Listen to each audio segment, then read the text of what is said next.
बिस्मिल्लाहिर्रहमानिर्रहीम। अब हम स्टार्ट करते हैं ज़रा ई सी आर एम के बारे में। ये ई सी आर एम क्या होता है? ई का मतलब है इलेक्ट्रॉनिक। तो हम सी आर एम क्या कर रहे हैं? हम इलेक्ट्रॉनिकली अपने कस्टमर रिलेशनशिप मैनेजमेंट को हम मैनेज कर रहे हैं।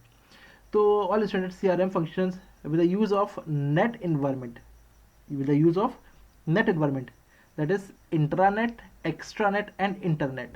तो हमारे पास तीन टेक्निकल टर्म्स यूज हुई हैं, इंटरनेट, एक्सट्रानेट और इंटरनेट। बेसिकली इंटरनेट क्या होता है? कोई भी ऐसा जो आपका नेटवर्क जो विद इन द ऑर्गेनाइजेशन चल रहा हो और उसको सिर्फ विद इन ऑर्गेनाइजेशन ही आप एक्सेस कर सकते हैं, उसके बाहर से एक्सेस नहीं कर सकते। तो ये क्या है? इंट्रानेट, ऐसा नेटवर्क जो विद इन ऑर्गेनाइजेशन मैनेज किया जा रहा हो। एक्स्ट्रानेट, ऐसा नेटवर्क जो आप विद इन ऑर्गेनाइजेशन कर सकते हैं और साथ ही साथ आप आउटसाइड द ऑर्गेनाइजेशन भी कर सकते हैं, मगर ये पब्लिकली सबके लिए अवेलेबल नहीं होता, to specific users and clients के लिए है। ठीक है, तो ये क्या है? Extranet, internet within organisation, extranet outside organisation. Let's suppose हमारे पास यूनिवर्सिटी का हमारे पास लॉगिन पासवर्ड है, हम उसको यूज़ कर सकते हैं, अपनी इन्फॉर्मेशन को कहीं से भी बैठ के कर सकते हैं। ठीक है, तो इससे फ़र्क नहीं पड़ता। मगर क्या हर कोई हमारी इन्फॉर्मेशन देख सकता है? नहीं। तो हमारे पास इंट्रानेट है, एक्स्ट्रानेट है, और इंटरनेट क्या है? जो पब्लिकली हर कोई यूज़ कर सकता है, वो इंटरनेट है। तो electronic C R M concern of the form of managing relationship with customers through the use of information technology. तो हम करके आ रहे हैं, हम सी आर एम को यूज़ कर रहे हैं, मगर किसके ज़रिए? हम इंफॉर्मेशन टेक्नोलॉजी को यूज़ करते हुए हम अपने सी आर एम को मैनेज कर रहे हैं। तो बेसिकली हमारे पास reason for adopting E C R M, हम क्यों यूज़ कर रहे थे ई सी आर एम को? Customers now prefer to execute transaction in an electronic environment through online trading.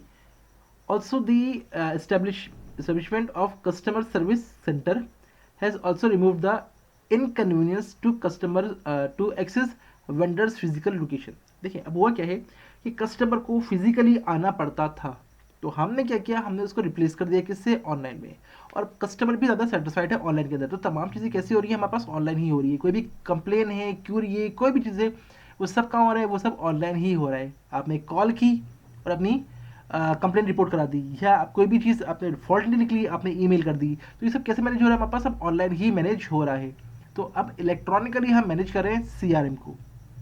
तो इसमें कस्टमर को जाने की ज़रूरत नहीं पड़ेगी, अब टाइम निकालना पड़ेगा, अब जाना पड़ेगा, ट्रैवलिंग है, ट्रैवलिंग कॉस्ट है, तो वो उन सब से हम बच गए। Due to the absence of physical contact, companies are curious to keep a soft touch in an efficient manner. This requires keeping a customer voice online track of the past correspondence and transaction. अब उसमें होता क्या है? हम हर customers के कुछ records maintain कर रहे होते हैं। किस बेस पे? भाई हम कस्टमर से किस तरह से इन टच रहते हैं, हम उससे जो है वो लिंक में होते हैं और उन इन्फॉर्मेशन को हम अपडेट करते रहते हैं और अपने पास रिकॉर्ड मेंटेन करते रहते हैं, ताकि कभी भी हमें ज़रूरत पड़े हम उससे अकॉर्डिंगली हम अपने स्टेप्स ले लें। CRM reduce cost of sales and distribution. ठीक है, सीआरएम से क्या हो गया? हमारे पास कॉस्ट ऑफ सेल्स और डिस्ट्रीब्यूशन रिड्यूस हो गई है। कैसे? भाई देखो होता क्या है, हमारे पास कस्टमर की तमाम इन्फॉर्मेशन है। अब अगर मुझे कोई कॉस्ट इनकर्ड करनी है तो मुझे पता है कि मेरा टारगेट कस्टमर कौन सा हो सकता है। अब एक ऑर्गेनाइजेशन ऐसी है जहाँ पे हमारे पास लेट सपोज एक कस्टमर है जो हमारा फ्रीक्वेंट है और वो एक ही तरह की प्रोडक्ट बाय करता है। तो अगर उसी प्रोडक्ट का कोई नया वेरिएंट आएगा या कोई अपग्रेडेशन आएगी तो मैं क्या करूँगा? मुझे पता है कि यार ये पोटेंशियल कस्टमर है। और एक ऐसा कस्टमर है जो क्या करता है, जो सिर्फ ऐसी चीज़ प्रोडक्ट परचेज करता है जो सबसे लोएस्ट प्राइस की होती है। अब मुझे पता है कि यार एक नया वेरिएंट आया है, बहुत ही हाई कॉस्ट हाई प्राइस का है, मोस्ट प्रोबेबली ये नया कस्टमर, ये वाला कस्टमर है, ये क्या है, इसको परचेज नहीं करेगा। तो हम करते क्या है? हम उसमें देख लेते हैं, कस्टमर इनसाइट पता चल जाती है हमें और उसके अकॉर्डिंगली हम टारगेट कर रहे होते हैं। तो हमारी सेल्स एंड मार्केटिंग की कॉस्ट ज़ाया नहीं होती, तो हम उसके अकॉर्डिंगली देख के फिर हम इन्वेस्ट कर रहे होते हैं। तो इससे हमारी cost of sales and distribution बच जाती है। The targeting advertisement to the customer increase the probability that an offer is accepted. तो हम यही बात कर लेते हैं, हम क्या करते हैं? हम प्रोबेबिलिटी देखते हैं कि भाई ये जो हमारी ऑफर है कि ये कितने चांसेस है कि ये इसको एक्सेप्ट करेगा या नहीं करेगा। तो हम सिर्फ उसमें इन्वेस्ट कर रहे होते हैं जिसके चांसेस ज़्यादा होते हैं एक्सेप्टेबिलिटी के। तो बजाय हर एक को हम कॉस्ट ज़ाया करने के हम लिमिटेड रह के काम कर रहे होते हैं। Using web application to decrease the number of direct sales people and distribution channel need. तो हमारे पास क्या हो गया, अब हमारे पास वेब एप्लीकेशन आ गई है। तो इससे क्या हो गया, हमारे पास हमें लोगों की भी कम ज़रूरत है। हम कर क्या रहे हैं, हमने एक ही सिस्टम बना दिया, एक ही एप्लीकेशन बना दी, उसी के ज़रिए हम तमाम लोगों को मैनेज कर रहे हैं। मल्टीपल लोगों को हमें देखने की ज़रूरत नहीं है। लेट सपोज हमारे पास रश होता है, अगर हमारे पास क्यू बन जाएगी, जितनी लंबी क्यू होगी उतना ज़्यादा कस्टमर डिससेटिस्फाइड होंगे कि भाई मुझे कंप्लेन है और उस कंप्लेन के लिए भी इतनी लंबी क्यू में खड़ा होना है। ठीक है, इसके बजाय अगर मैंने एक ऑनलाइन सिस्टम बना दिया, अब उसमें होगा क्या, अब जितने भी लोग ही कंप्लेन कर रहे होंगे वो साइडली ऑटोमेटिकली क्या आ रहे होंगे, सिस्टम पे आते जा रहे होंगे खुद ही।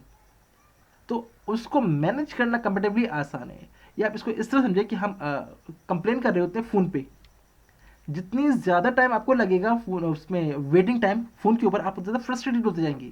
तो कुछ ऐसा होना चाहिए हमारे पास कि वेटिंग टाइम रिड्यूस हो जाए।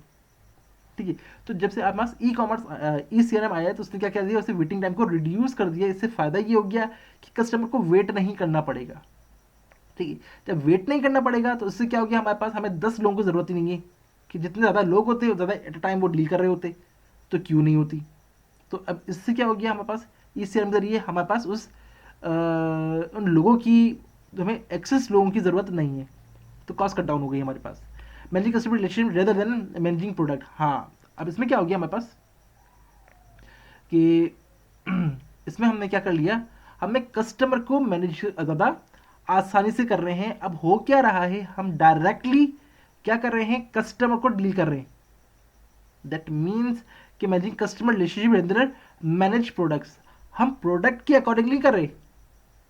कस्टमर डायरेक्टली आ रहे हैं हमारे पास, हमसे इंटरेक्ट कर रहा है। अब वो हमें जानता है बाय फेस नहीं, बाय कॉल। उसको पता है भाई किससे बात करनी है, क्या बात करनी है। अब वो प्रोडक्ट बेस्ड नहीं है, हमारे पास क्या हो गया, हमारे पास रिलेशनशिप बेस्ड हो गया ये। CRM minimises customer support cost by making information available to the customer service representative. अब किसी भी कोई क्यूरी आती है, अब वो करता क्या है, वो आपसे आपसे आपका नाम पूछता है, आपका कोई भी नंबर पूछता है, हो सकता है आपका सीएनआईसी नंबर हो, और वो करता क्या है, उससे रिलेटेड आपकी जितनी इन्फॉर्मेशन होती है वो सारी की सारी रिट्रीव कर लेता है। क्यों, क्योंकि आप उसको आपको रिस्पॉन्ड करने में आसानी हो जाएगी। कैसे भाई, तमाम की तमाम इन्फॉर्मेशन कहाँ पे स्टोर है, हमारे सिस्टम पे स्टोर है। और उसने क्या किया, उसने डायरेक्टली हमारी इन्फॉर्मेशन को कॉल किया और उसने बता दिया भाई कहाँ का क्या क्या मसला हो सकता है। ठीक है, तो हमारी तमाम की तमाम इन्फॉर्मेशन अवेलेबल हो जाती है। तो इससे क्या हो गया, कॉस्ट भी बच गई, टाइम भी बच गया, और उसको ज़्यादा आसानी हो गई प्रॉब्लम आइडेंटिफाई करने के अंदर। Automating the call center so that the representative have direct access to the customer history and preference and therefore can cross sell। बिल्कुल वही बात हो गई, हमारे पास क्या है, हमारे पास तमाम कस्टमर की तमाम हिस्ट्री मालूम है, उसके प्रेफरेंसेस मालूम है कि भाई वो क्या करता है, किस तरह की चीज़ें प्रीफर करता है, उसकी तमाम हिस्ट्री हमारे पास मौजूद है। तो हमें आसानी हो गई। अब अगर मैं कॉल सेंटर पर रखता हूँ कि अगर कोई भी नई हमारे पास सर्विस है, तो मैं हर एक को कॉल करने के बजाय मैं वो सिर्फ टारगेटेड कस्टमर्स को ही कॉल करूँ, क्योंकि हमें पता है कि भाई ये पोटेंशियली उसमें इंटरेस्टेड होगा या नहीं होगा। तो जो इंटरेस्टेड होगा मैं सिर्फ उसी को कॉल करूँ। तो इससे मेरी कॉस्ट भी बच गई, टाइम भी बच गया, और मेरे चांसेस बढ़ गए।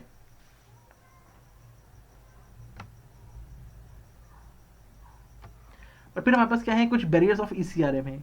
इसके बैरियर्स क्या है, implementation E C R M is reduction in face to face contact with the customers. It is vital that तो देखिए होता क्या है, हमारे पास मतलब कस्टमर आता है, अगर वो हमसे बाय फेस टू फेस मिलता है, फेस टू फेस जानता है, तो वो ज़्यादा रिलैक्स फील करता है। बजाय इसकी एक ऐसी ऑर्गेनाइजेशन है जिसको मैं किसी को जानता नहीं हूँ, कुछ नहीं है, उसके फिजिकल कोई सर्विस सेंटर नहीं है या कोई कंप्लेन सेंटर नहीं है, आप कोई भी क्लेम निकालता है, कोई भी फॉल्ट निकलती है, मैं कहाँ पे क्लेम करूँगा, बाय ईमेल के। तो इन पाकिस्तान जनरली होता है क्या है, एक हमें एक खतरा सा होता है यार, पता नहीं ये सही भी है या फेक है या क्या है। तो हम करते क्या है, हम ऐसी चीज़ों को अवॉइड करते हैं। इसी तरह से फिर हमारे पास ये है कि internet technology when use in the wrong situation can destroy customer relationship. हाँ, अगर ये हमारे पास क्या हो गया, एक गलत तरह से इस्तेमाल की गई है, आपकी जो इन्फॉर्मेशन है वो कहीं लीक हो गई है या किसी और को फॉरवर्ड की गई है, तो ये क्या होगा, कस्टमर उससे ज़्यादा क्या होगा, वो ज़्यादा फ्रस्ट्रेटेड होना शुरू हो जाएगा कि भाई ये क्या, मतलब आप मेरी इन्फॉर्मेशन को आगे सेल कर रहे हैं, ये क्या है। तो इस टाइप की चीज़ें सामने आती हैं, क्योंकि आपके पास ई सी आर ए में तमाम तमाम कस्टमर की इन्फॉर्मेशन अवेलेबल है, किसके पास अवेलेबल है, जो भी वो रिप्रेजेंटेटिव मौजूद है उसके पास, तो वो इसको मिसयूज कर सकता है। Internet technology are most suited in Establish face to face relationship where trust and security already exist. तो हम क्या कर रहे हैं, जहाँ पे ये हमारे पास जो जो ट्रस्ट है और सिक्योरिटी ये हमारे पास पहले से अगर मौजूद है, तब तो हम इसको एडॉप्ट कर सकते हैं इजीली, वरना हमारे लिए ये इसको इतना आसान नहीं होगा। अगर एक नई ऑर्गेनाइजेशन है तो उसके लिए बेहतर ये होगा कि वो फेस टू फेस डेवलप करे, मगर एक पुरानी ऑर्गेनाइजेशन है जिसकी ऑलरेडी मार्केट वर्थ बनी हुई है, लोग जानते हैं, सब कुछ है, अब वो क्या कर सकता है, वो उसको ईसीआरएम पे जा सकता है। अब ईसीआरएम के कुछ इश्यूज भी हैं। मसलन हमारे पास पहला जो इशू है वो है हमारे पास कस्टमर प्राइवेसी इशू। देखिए, कस्टमर का सारी की सारी इंफॉर्मेशन, सारा का सारा पर्सनल डेटा हमारे पास अवेलेबल होता है ईसीआरएम के ऊपर। ठीक है, अगर ये इसका मिस यूज़ किया किसी ने भी, अदर भाई हैक हो गया या किसी ने जो है वो उसको आगे सेल कर दिया या कुछ भी कर दिया, तो हमारे पास ये क्या है, हमारे पास कस्टमर की प्राइवेसी हम ब्रीच हो जाएगी। इस तरह से हमारे पास क्या है, सॉफ्टवेयर इशू। हमारे पास अगर सॉफ्टवेयर में थोड़ा सा भी प्रॉब्लम आ जाती है तो होगा क्या, तो होगा ये जो कस्टमर की क्यूरी है वो बीच में ही अटकी रहेगी। लेट्स सपोज आप ये समझे कि आप एक बैंक जाते हैं और बैंक में अगर उनका सिस्टम काम ना कर रहा हो, सर्वर काम ना कर रहा हो, क्या होगा, कोई भी काम नहीं होगा। आप क्या होंगे, आप फ्रस्ट्रेट होंगे कि ये क्या मजाक है, मैं अपना टाइम निकाल के यहाँ पे आया और यहाँ पे सिस्टम नहीं चल रहा। तो ये टेक्नोलॉजी है, सॉफ्टवेयर इश्यूज हैं, अगर आ गया तो फिर क्या करेंगे। तो इसलिए हम जो फेस टू फेस होता है, आपकी क्यूरीज रिजॉल्व हो सकती है, मगर अगर इंटरनेट बेस्ड होती है आपके पास तो उसको रिजॉल्व होने में थोड़ा टाइम लग जाता है। और ये क्या कर रहा होता है, ये कस्टमर के अंदर एक नेगेटिव इम्पैक्ट क्रिएट कर रहा होता है। तो यही वजह है कि होता क्या है कि हम उसको टाइम टू टाइम उसको अपडेट करते रहते हैं, नए वर्जन उसके आते रहते हैं, और यही जैसे नए वर्जन आते हैं उसको वो साथ में उसकी कॉस्ट बढ़ जाती है। अच्छा, फिर हमारे पास सीआरएम में और ई सीआरएम में डिफरेंसेस क्या हैं, कुछ मेजर डिफरेंस। मतलब हमारे पास क्या है, कस्टमर कॉन्टैक्ट्स। अच्छा, सीआरएम जो होता है वो नॉर्मली हमारे पे कहाँ पे कर रहा होता है, वो जो सीआरएम है वो नॉर्मली रिटेल स्टोर पे हमारे पास हो रहा होता है, या फ़ोन पे हम कर रहे होते हैं, या कॉरस्पॉन्डेंस से फैक्स पे कर रहे होते हैं। जबकि ई सीआरएम क्या कर रहे होते हैं, हम इंटरनेट के थ्रू कर रहे होते हैं, या हम ईमेल के थ्रू कर रहे होते हैं, या हम कोई भी वायरलेस टेक्नोलॉजीज के जरिए हम इसको यूज़ करके कर रहे होते हैं। इससे जो इंटरफेस होता है हमारे पास, जो सीआरएम का इंटरफेस होता है, वो एक सिंपल क्या होता है, हमारे पास एक बैकएंड सिस्टम होता है जिसमें हमारे पास एक डेटाबेस होता है, और हम उस पर हम काम कर रहे होते हैं, और हम उसको फेस टू फेस को फेस कर रहे होते हैं। जबकि इस सारे में क्या होता है, हमारे पास दो चीज़ होती है, एक फ्रंट एंड भी होता है और एक बैक एंड भी होता है। हमारे पास इन्फॉर्मेशन, बहुत सारी लोड इन्फॉर्मेशन पीछे बैक एंड पे चल रही होती है, और फ्रंट एंड पे हमारे पास सिस्टम चल रहा होता है। फिर हमारे पास क्या है, हमारे पास जो सिस्टम ओवरहेड्स, मतलब हमारे पास जो क्लाइंट कंप्यूटर्स हैं, तो CRM, the client must download various application to view the web enabled application. They would have to be rewritten for the different platforms. अब हुआ क्या है, एक CRM बनी हुई है हमारे पास, जो CRM बनी हुई है वो एक एप्लीकेशन डेस्कटॉप बेस्ड है, लेट्स से। तो हमें क्या करना पड़ेगा, हमें वो एक ही तरह की प्लेटफॉर्म पे चल सकती है, मगर अगर हमें क्रॉस दी प्लेटफॉर्म चाहिए, लेट्स सपोज आप क्या करते हो, आप एक एप्लीकेशन डाउनलोड करते हो, अब वो एप्लीकेशन डिज़ाइन हुई है एंड्रॉयड के लिए, अब किसी के पास आईफोन है वो कैसे यूज़ करेगा, क्रॉस प्लेटफॉर्म है, अब उसको प्रॉब्लम आएगी। या तो हर प्लेटफॉर्म की उस पर एप्लीकेशन डेवलप की जाए, या फिर हम क्या करें, हम वेब बेस्ड एप्लीकेशन बना लें जो कि कहीं भी एक्सेस हो सके, हम थ्रू इंटरनेट हम उसको डायरेक्टली एक्सेस कर लेंगे। तो क्या है, हमारे पास सीआरएम नॉर्मली ये एप्लीकेशन बेस्ड होती है, जो स्पेसिफिक प्लेटफॉर्म्स पे चल रही होती हैं, जबकि ईसीआरएम क्या है, वो इंटरनेट बेस्ड होती है और इसमें इससे कोई फर्क नहीं पड़ता। नंबर क्या है, customisation and personalisation of information. CRM views differ based on audience and personalised views are not available. ठीक है, देखिए होता क्या है, हमारे पास जो सीआरएम के अंदर है, हमारे पास एक स्पेसिफिक हमने वो बना लिया है, फॉर्मेट बना लिया है, और तमाम चीज़ें उसी के अकॉर्डिंगली आ रही हैं। अब उसके अंदर कस्टमाइजेशन पॉसिबल नहीं है, मैं अपने हिसाब से फ्लेक्सिबल मैं अगर काम करना चाह रहा हूँ तो मैं नहीं कर सकता। मुझे क्या करना पड़ेगा, मुझे उसकी सारी की सारी जो है वो कन्वर्ट करना पड़ेगा, सारा का सारा डेटा, फिर एमएस डिपार्टमेंट वो मुझे कन्वर्ट करके सारी इन्फॉर्मेशन दे रहा होगा रेलिवेंटली। जबकि इस शेयर में क्या होता है, हमारे पास हर एक की हिस्ट्री आ रही होती है और हम हिस्ट्री के अकॉर्डिंगली उसको आराम से मैनेज कर सकते हैं। तो सीआरएम में जो हमारे पास कस्टमाइजेशन है वो इतनी आसान नहीं है, जबकि इस सीआरएम में हम क्या कर रहे हैं, इजीली अपना डेटा एक्सेस कर सकते हैं और जिस तरह की उसमें एनालिसिस हम चाहे हम कर सकते हैं।